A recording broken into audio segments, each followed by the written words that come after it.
कक्षा 12वीं विषय रसायन कक्षा 12वीं में पढ़ने वाले सभी छात्र छात्राओं के लिए आज की वीडियो बहुत ही इम्पॉर्टेंट है, क्योंकि आज की वीडियो में मैं 70 नंबर का महत्वपूर्ण जो क्वेश्चन है उसके बारे में बताने वाला हूं। तो कक्षा 12वीं के सभी छात्र छात्राएं इस वीडियो को ज़रूर देखें। तो देख लेते हैं क्या क्या महत्वपूर्ण प्रश्न हैं जो कि 2025 के बोर्ड एग्जाम में आपका सब्जेक्ट रसायन से आने वाला है। तो चैप्टर 1 में है आपका एन टाइप अर्धचालक, सेकेंड है बिंदु दोष, समन्वय संख्या। ठीक है, ये मोस्ट इम्पॉर्टेंट क्वेश्चन है जो कि इस बार पेपर में आ सकता है। इसके बाद है रॉक सॉल्ट की संरचना है जो कि मोस्ट इम्पॉर्टेंट है, ठोसों में संकुलन है। ठीक है, ये भी मोस्ट इम्पॉर्टेंट क्वेश्चन है, यहाँ से 4 नंबर के लिए क्वेश्चन आता है।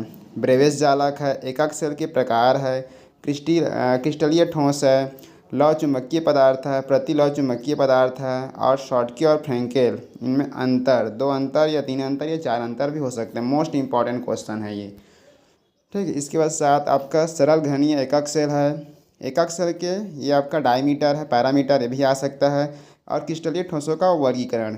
तो ये इस प्रकार से क्या है, कुछ महत्वपूर्ण प्रश्न है जो कि चैप्टर 1 से है। इसके बाद और क्वेश्चन है जो कि इम्पॉर्टेंट है, जिसमें क्रिस्टलीय तथा अक्रिस्टलीय ठोस में अंतर, 4 अंतर या 2 अंतर भी हो सकता है। शॉटकी दोष को समझाने के लिए आ सकता है, फ्रेंकल दोष को समझाने के लिए क्वेश्चन बन सकता है। डोपिंग, चतुष्फलकीय रिक्तियाँ, अष्टफलकीय रिक्तियाँ, त्रिज्यीय अनुपात जो कि मोस्ट इम्पॉर्टेंट है। इसके बाद है क्रिस्टल जालक, एफसीसी और बीसीसी, इन दोनों के बारे में पूछा जा सकता है।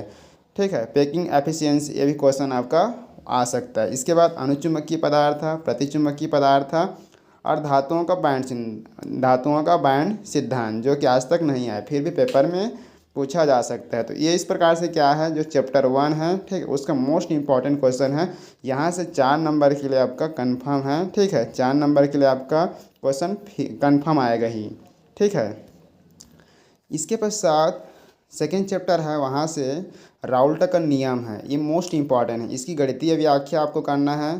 क्वथनांक उन्नयन क्या है, ठीक है, ग्राफ बनाकर इसकी व्याख्या करना है। हिमान में अवनमन क्या है, ग्राफ बनाकर इसकी व्याख्या करना है। आदर्श विलयन क्या है, और इस आदर्श विलयन का ग्राफ बनाकर आपको गणितीय व्याख्या करना है, जो कि मोस्ट इम्पॉर्टेंट क्वेश्चन है।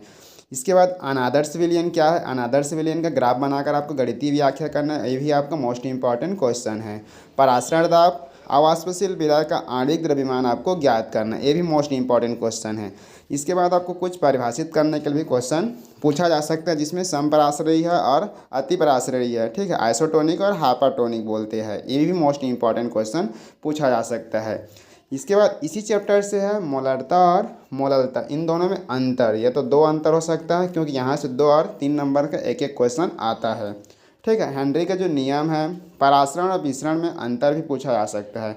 बर्कले और हार्टले की जो क्रियाविधि है, ये भी आपका क्वेश्चन आ सकता है। धनात्मक एवं ऋणात्मक विचलन वाले विलयन में अंतर पूछा जा सकता है। आदर्श और अनादर्श विलयन में अंतर पूछा जा सकता है। वाष्प दाब क्या है, आदर्श विलयन का 2 उदाहरण आपको देना है, तो इससे भी क्वेश्चन पूछा जा सकता है।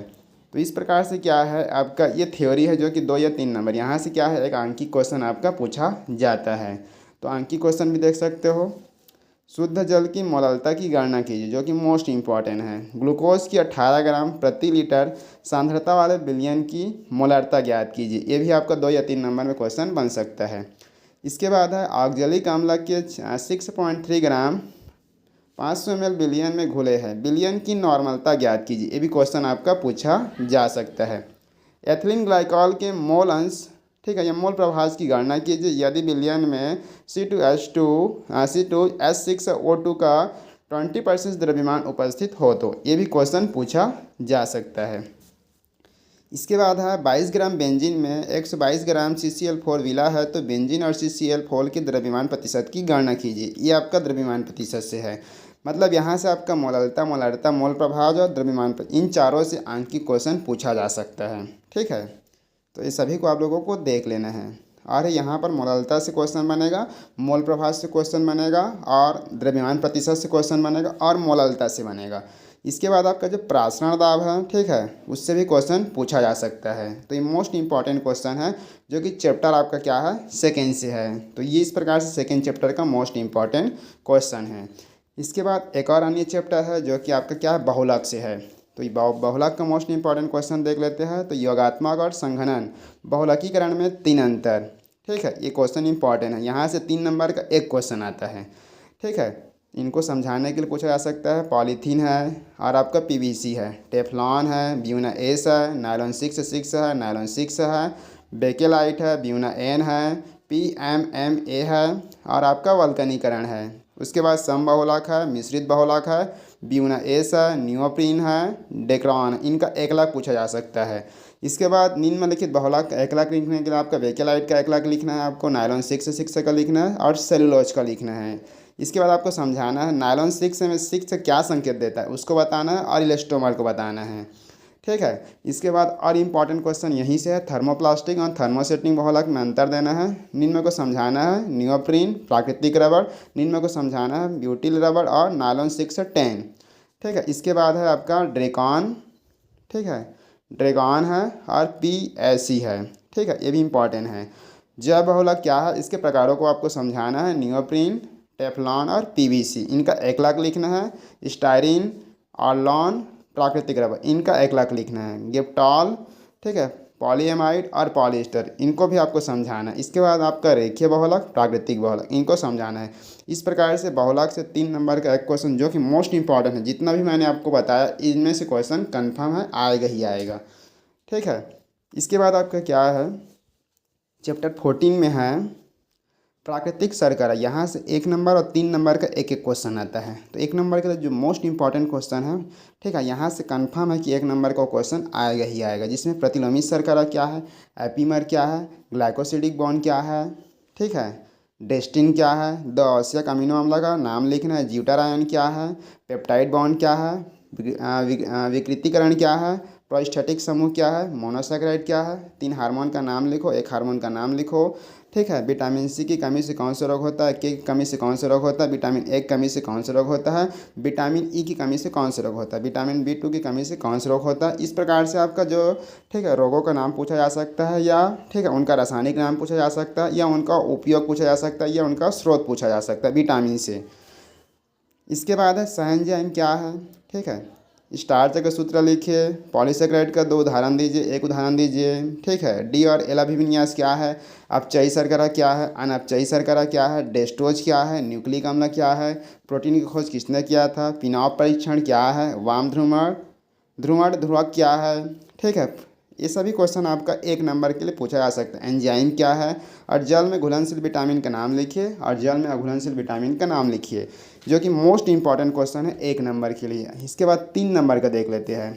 गोलाकार और तंतुमय प्रोटीन में अंतर लिखना है, 3 अंतर लिखना है। RNA और DNA में 3 अंतर लिखना है। RNA क्या है, इनके प्रकारों को समझाना है। न्यूक्लिक अम्ल क्या है, इनको एक्सप्लेन करना है, समझाना है। विटामिन क्या है, इनके प्रकारों को बताना है।